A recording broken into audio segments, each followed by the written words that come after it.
From the Presidential Palace, Manila, Dateline Malacañang.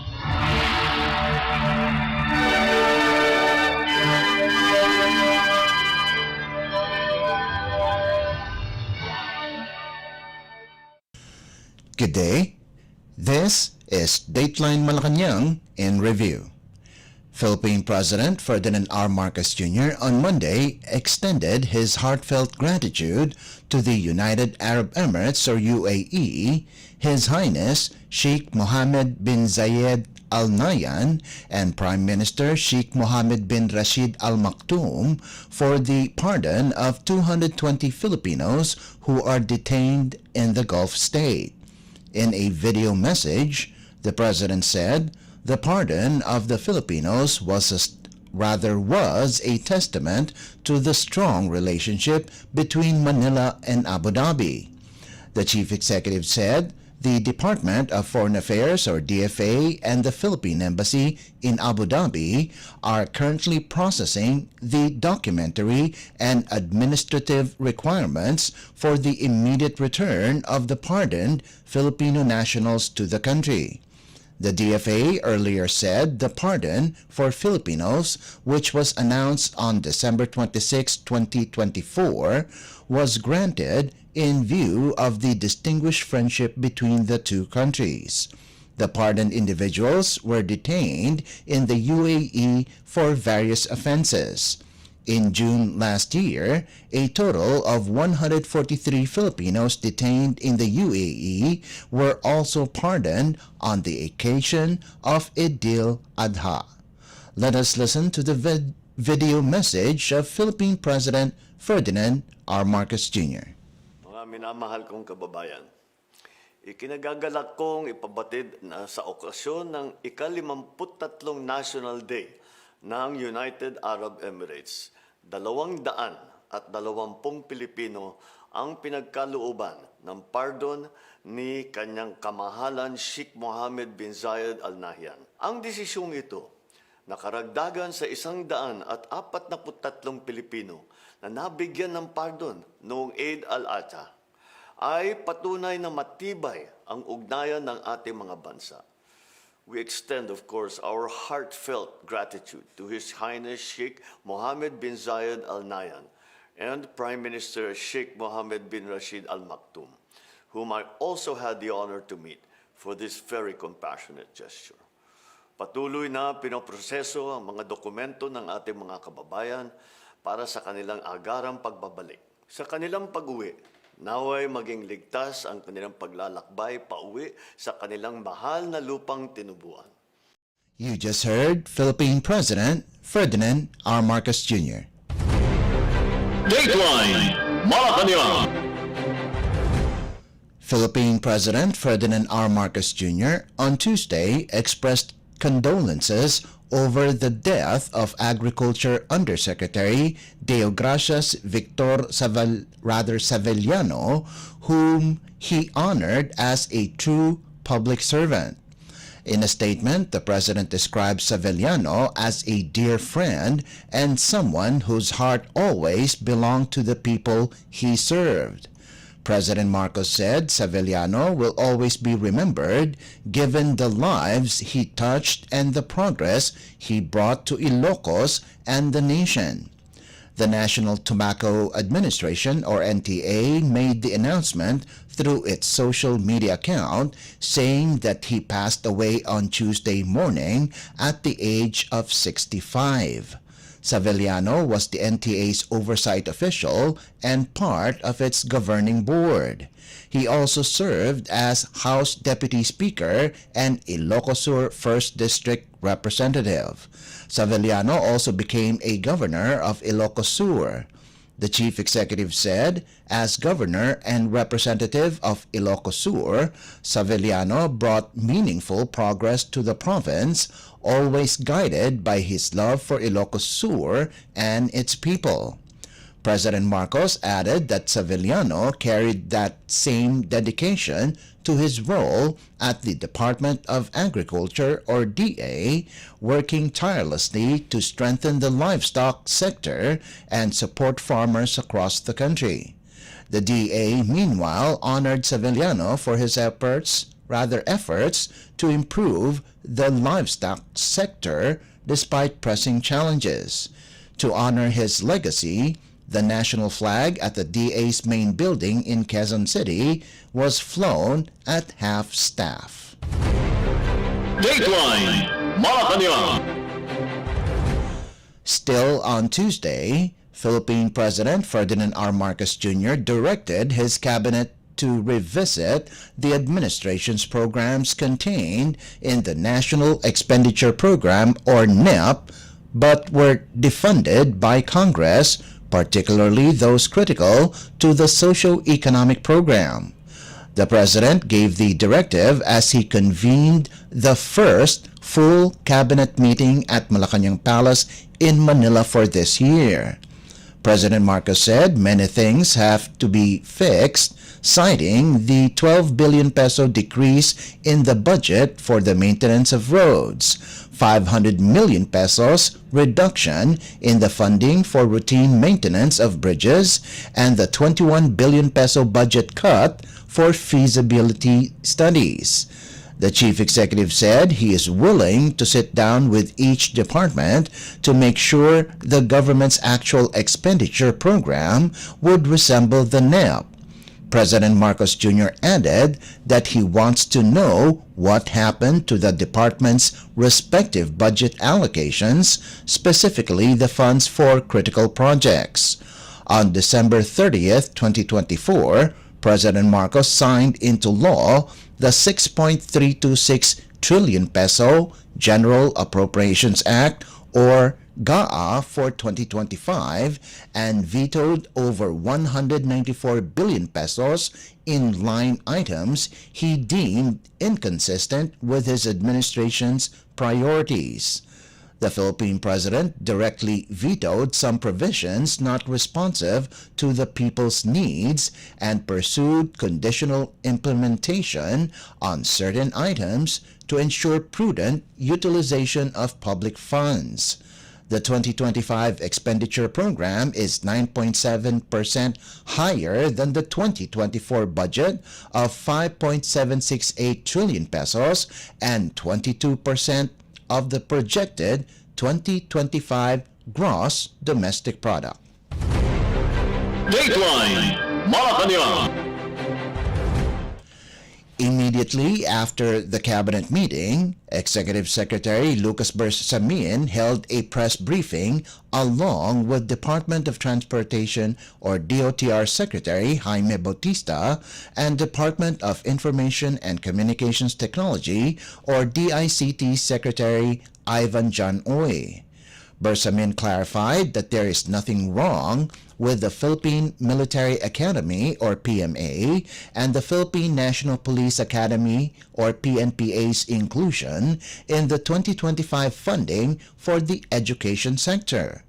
The Executive Secretary's statement came following criticisms over the inclusion of the PMA and the PNPA in the 1.055 trillion peso funding for the education sector for 2025.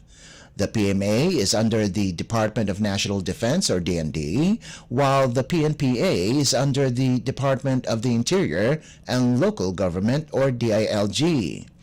Bersamin said it would be unfair to exclude the PMA and the PNPA from getting a share in the allotted 2025 budget for the education sector since the education responsibility has been shifted to other government agencies.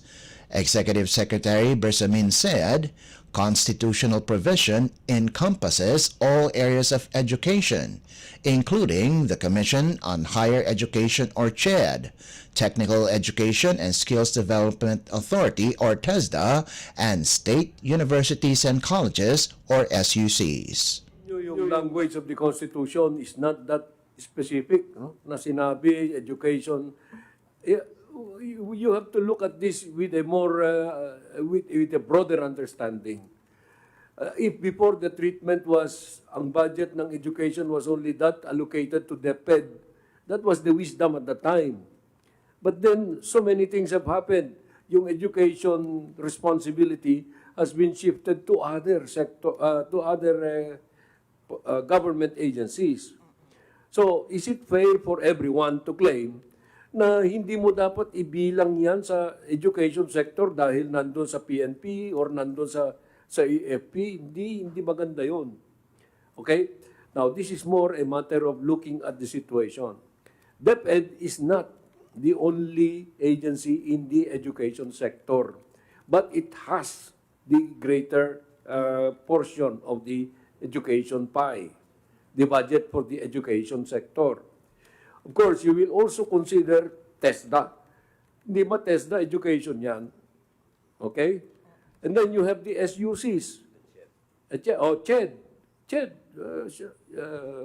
higher education yan. SUCs. Now, if you add up this one, including also PMA, PNPA, and other officers with primary responsibility for education in their particular areas, that could add up to a bigger budget or bigger slice of the budget for the education sector. So, with the veto na ginawa ni Presidente doon sa DPWH, mas malaki ang education. Na-comply yung Constitution doon. That was Executive Secretary Lucas Bersamin. Dateline Malacañang.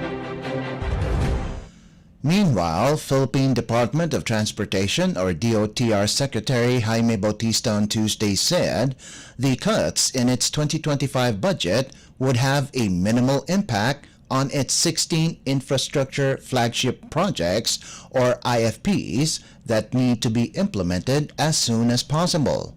While Bautista admitted that the DOTR suffered some reductions in its budget from foreign-assisted projects, it would still be able to fund its flagship transport projects from the loan proceeds.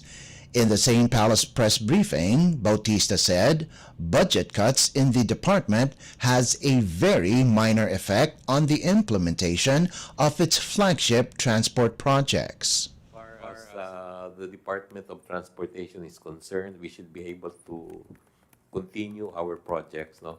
There were some reductions in our budget, but we should be able to fund this from the loan proceeds. No? We're happy that the government share of most of our infrastructure projects were not reduced. No? So we will continue to implement these programs. No? The ones that were reduced basically are the loan proceeds. But these are foreign-assisted projects. But in spite of that not being included in the budget, no, we can still avail of the loans, no, so that we can fund these major projects like the Metro Manila Subway and the North-South Commuter Railway. No.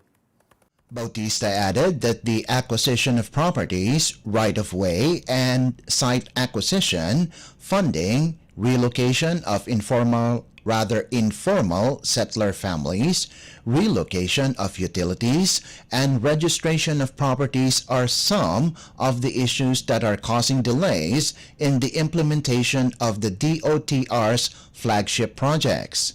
The Transportation Secretary said an interagency committee has also been formed to resolve the issues about the right-of-way, which is the biggest problem in the implementation of infrastructure projects. Bautista said the current administration remains optimistic that the flagship transportation projects would be implemented on time. There are so many issues, no, for us to be able to implement this program. No? One, as I've mentioned, is resolution of issues relating to right-of-way. No? So, ang instruction ng President is to coordinate with all government agencies, no? So that all the issues are resolved. No?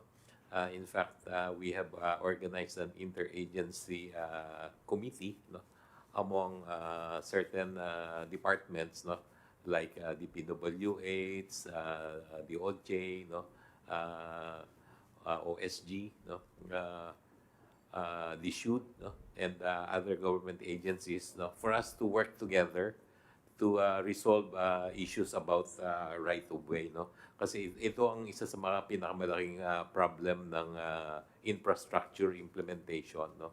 Right of way, no? And sa pamamagitan ng pagtutulungan ng lahat ng mga departments, we should be able to resolve these issues, no? But yung office ng Solicitor General will really help us, especially in pursuing expropriation cases, no? So that we can take possession of those properties that we need so that we can implement our projects, no?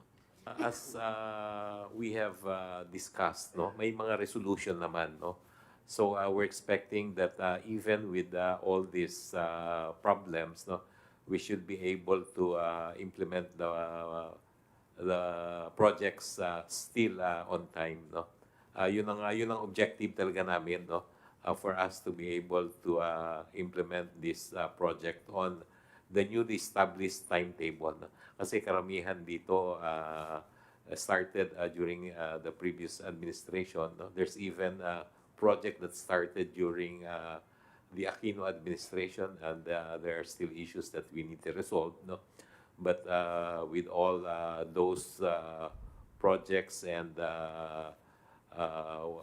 ways forward plans that we will implement, no, we're expecting that we will be able to resolve these problems and implement the projects still on time, no? That was Department of Transportation Secretary Jaime Bautista. Dateline Malacañang.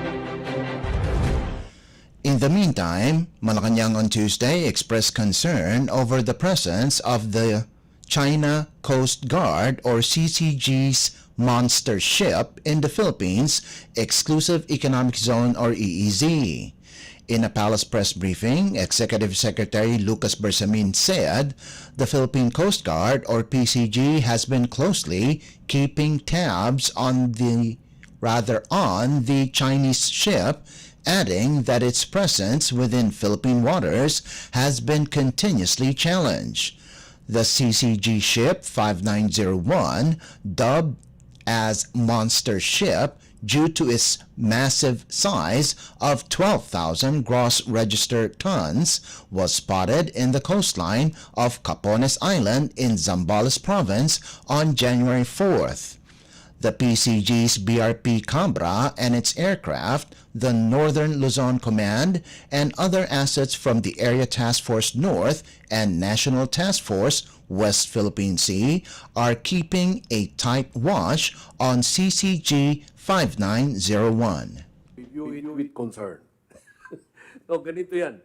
So far, we have been challenging the presence of that monster ship. The Coast Guard, our Coast Guard, has always been very alert in following up yung presence of that monster ship. Pasulpot-sulpot, and it is within our exclusive economic zone. So, challenge yan. If you look at the YouTube channel, makikita ninyo where there were many occasions na challenge ng ating mga Coast Guard vessels yung kanila. Meron ding counter-challenge yung Coast Guard ng China. But it all works well in the end kasi nothing confrontational happens. So, maaring projection ng issue dito. But I'm not going to say anything more because that's a matter of operation, no? That was Executive Secretary Lucas Bersamin. Dateline Malacañang. Executive Secretary Lucas Bersamin on Tuesday said it is malicious to claim that the reorganization of the National Security Council or NSC is a prelude to martial law. This was after former presidential spokesperson Harry Roque alluded that President Ferdinand R. Marcos Jr. is eyeing a military rule, following the removal of the Vice President and the past Philippine presidents as members of the NSC. In a palace press briefing, Bersamin said what the president has in his mind is the economic prosperity of the country, the health and welfare of the people, and the prioritization of his legacy projects. Alam mo kung iniisip mo yan lagi, that's malicious, ano? Because the Constitution is very clear when may a president declare martial law. I don't think it is in the mind of the president right now. What he has in mind is the economic prosperity of the country, the health and welfare of the people, especially those of the lower classes, and the prioritization of his legacy projects. No? The president accepts that as the number one concern. It's not about martial law. It's not about extending himself in power. No, he has no thinking about that. He does not even think in those terms. Malicious talaga si Mr. Harry Roque. Bersamin also reacted to former Chief Presidential Legal Counsel Salvador Panelo's claim that the removal of Vice President Sara Duterte as a member of the NSC was an ill-advised presidential move. Panelo on January 4th said President Marcos's reorganization of the NSC smacks of dirty politics and another brazen measure to diminish the political star power of VP Sara. On December 30th, 2024, the Chief Executive issued Executive Order or EO 81 reconstituting the NSC to ensure that the council members uphold and protect national security and sovereignty, thereby fostering an environment conducive to effective governance and stability. According to EO 81, the NSC was reorganized so the council could remain a resilient national security institution capable of adapting to evolving challenges and opportunities both domestically and internationally. Bersamin said Panelo has no moral authority to question the decision of President Marcos, stressing that the former palace official also advocated to exclude then Vice President Leni Robredo from the NSC under the term of former President Rodrigo Duterte. He also stressed that the president, having the power of absolute reorganization, can choose the people he listens to or he would listen to. Bersamin also maintained that the vice president is irrelevant as far as NSC membership is concerned. Meron nabasa na something that reminded me that Panelo, during his time as presidential advisor, was also advocated the exclusion of then Vice President Leni Robredo. No? So he has no moral authority to question the decision of the president. But the second thing that I would like to emphasize here is this. Look at it this way. The National Security Council is an advisory body. And this is an advisory body in relation to the president as the commander-in-chief. So the president has the right as well as the responsibility of seeing to it that whoever advises him is within his fullest trust and confidence. Now, I am not saying that the vice president has already does not anymore deserve to be trusted. But I'm just saying that with the recent developments, it is not going to be good advice or good action on the part of the president to still have her on board. Now, anyway, the president has the absolute power, the power of absolute reorganization, meaning he can choose the people he listens to or he would listen to.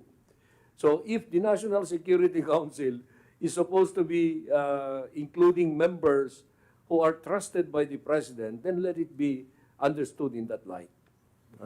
Wala kaming personalan, but My statement before was the Vice President has ceased to be relevant as far as the responsibilities of that membership in the National Security Council is concerned. That was Executive Secretary Lucas Bersamin. Dateline Malacañang. Philippine President Ferdinand R. Marcos Jr. on Wednesday ordered concerned government agencies to ensure the stakeholders' strict compliance with the Implementing Rules and Regulations or IRR of Republic Act or RA 12021 or the Magna Carta of Filipino Seafarers.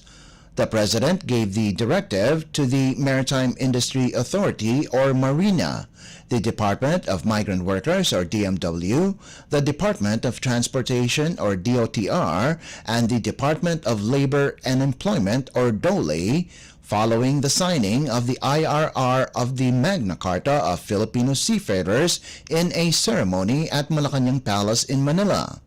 In his speech, the chief executive urged all public servants, industry leaders, and maritime advocates to embrace their roles with determination. DMW Secretary Hans Leo Kakdak and Marina Administrator Sonia Malaluan signed the IRR during the ceremony at Malacañang. Enacted in September of 2024, the Magna Carta of Filipino Seafarers aims to protect the rights and welfare of both domestic and overseas Filipino seafarers and promote their full employment by providing equal opportunities within the maritime industry and ensuring access to education, training, and development in accordance with prevailing domestic and international laws, standards, and conventions. The final version of the IRR consists of rules that establish a comprehensive framework to implement the principles outlined in the Magna Carta, including 4 key provisions such as strengthening seafarers' rights and welfare, promoting equality and inclusion, advancing maritime education and training, and ensuring accountability. Let us listen to the speech of Philippine President Ferdinand R. Marcos Jr. during the event. I am as happy as anyone that we have the IRR. We can now implement all of the provisions in the Magna Carta for our seafarers. It is a very important day. All our Filipino seafarers for whom we have done all of this. My fellow workers in government, our key development partners, stakeholders, ladies and gentlemen, good afternoon. Magandang araw sa inyong lahat. At mainit na pagtanggap dito sa Malacañang. The sea has always been a powerful metaphor for life. It is vast, challenging, unpredictable, yet full of opportunities. And as we welcome a brand new year, we set anchor on a long-awaited shore. Only 3 months after I signed the Magna Carta of Filipino Seafarers, we now witness the signing of its implementing rules and regulations. This reinforces our commitment to ensuring the welfare of our seafarers. Among the features of the IRR is the establishment of the one-stop shop centers for seafarers. Through this, we aim to simplify processes to eliminate bureaucratic hurdles. The Magna Carta and the IRR guarantee fair medical treatment and access to free legal representation, ensuring that in moments of vulnerability, whether due to illness, injury, or legal challenges, our seafarers will have the support and protection from government. Para sa mga kababaihan sa maritime industry, ang IRR na ito ay ilan lamang sa mga paraan para kayo ay maprotektahan at mapahalagahan. Sinisiguro ng Magna Carta of Filipino Seafarers at IRR nito ang inyong mga karapatan laban sa diskriminasyon at pananakot. Ang hakbang na ito ay hindi lamang nagbubukas ng pagkakataon sa industriya.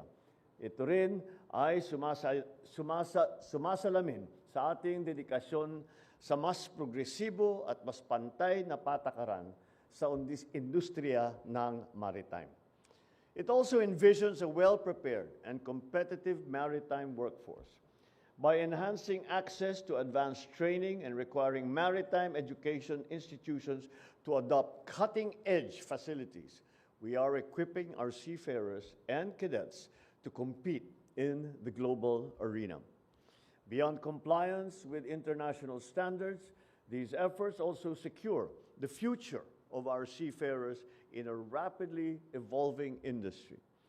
These provisions are part of a holistic framework designed to uplift the lives of Filipino seafarers and their families. As we formally implement this landmark law, I urge all of us, public servants, industry leaders, maritime advocates, to embrace our roles with determination. To the DOTR, Marina, DOLE, DMW, and other concerned agencies, please ensure the immediate issuance of all remaining guidelines relative to the implementation of this IRR and the Magna Carta of Filipino seafarers. Monitor its strict compliance by all stakeholders and assist our seafarers to maximize the benefits that it provides. Let us ensure that every provision of this law and this IRR are not just words that appear on paper, but a bulwark that our seafarers can rely on. Sa ating mga marino, saan man dako kayo ng mundo, patuloy ninyong binibigyan ng karangalan ng ating bansa dahil sa taglay ninyong kasipagan, kahusayan, at katatagan. Kaya naman, sa bawat paglalayag sa bawat paglalakbay ninyo, kami po ay nasa likod ninyo, naglilingkod, upang higit na maitaguyod ang inyong seguridad, dignidad at karapatan. Ito po ay simula lamang ng mas matatag at maliwanag na kinabukasan para sa ating mga marinong Pilipino at sa kanilang mga pamilya. Sama-sama nating itaguyod ng bagong Pilipinas kung saan ang bawat manggagawa kasama ng ating mga marino ay may seguridad at matiwasay na kinabukasan. You just heard Philippine President Ferdinand R. Marcos Jr. Dateline Malacañang. Still on Wednesday, Philippine President Ferdinand R. Marcos Jr. and First Lady Liza Marcos met with the Voice U.S. Grand winner Sofronio Vasquez in Malacañang. Vasquez made history as the first Filipino and Asian to clinch the title, an achievement the president said not only made waves in the music world but also brought immense pride to the Philippines. President Marcos, a self-professed music lover, even joked about declaring Vasquez's winning day a holiday in the entire archipelago.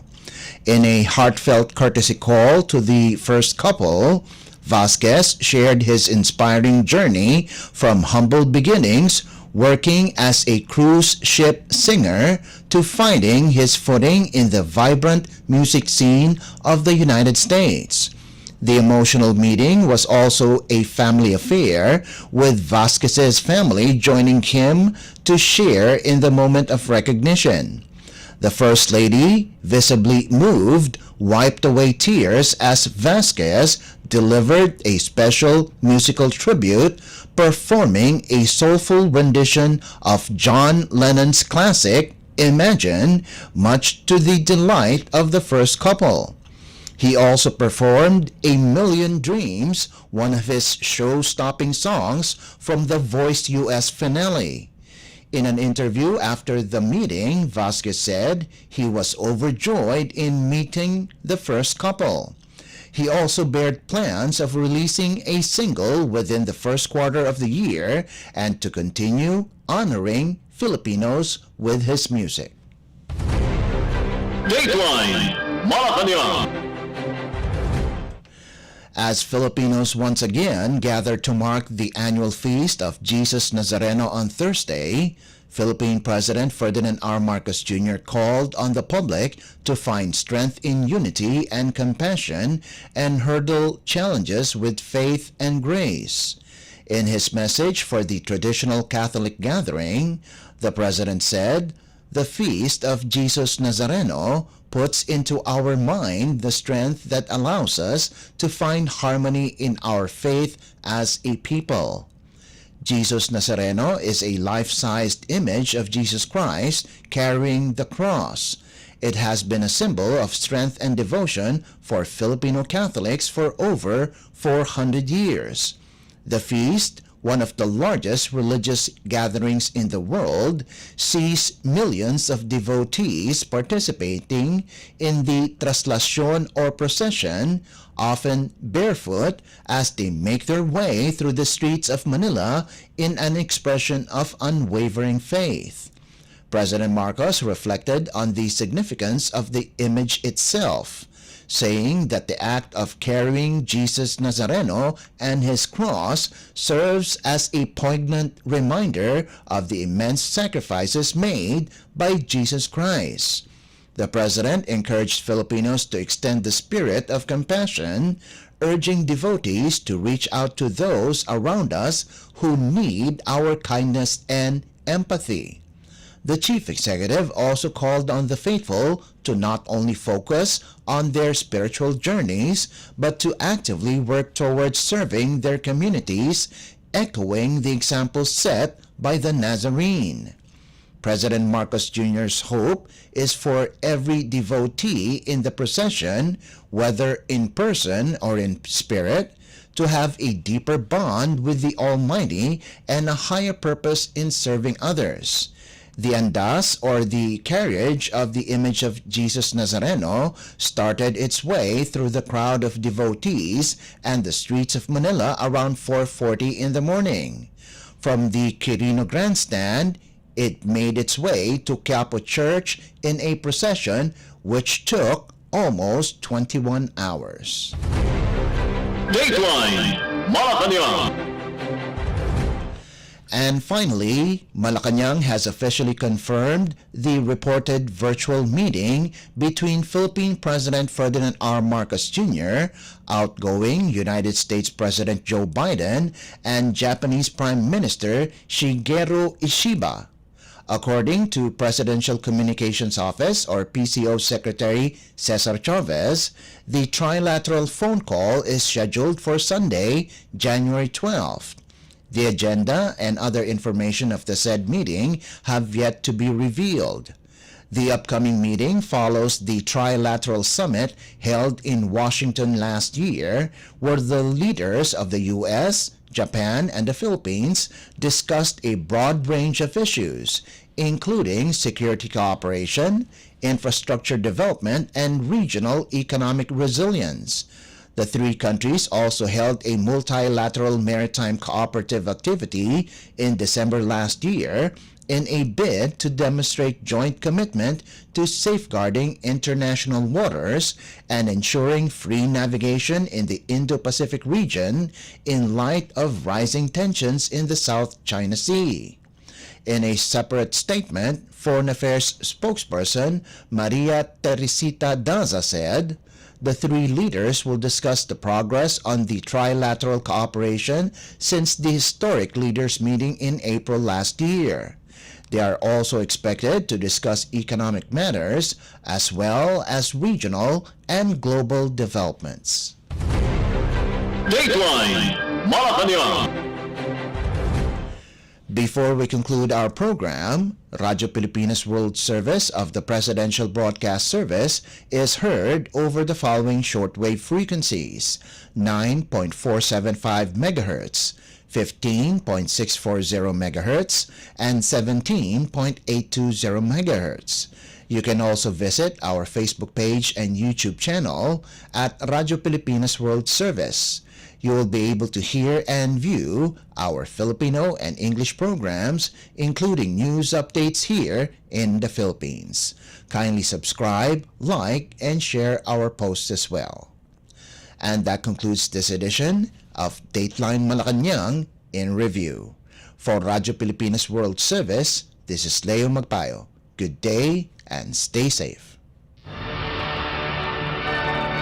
From the Presidential Palace, Manila, Dateline Malacañang.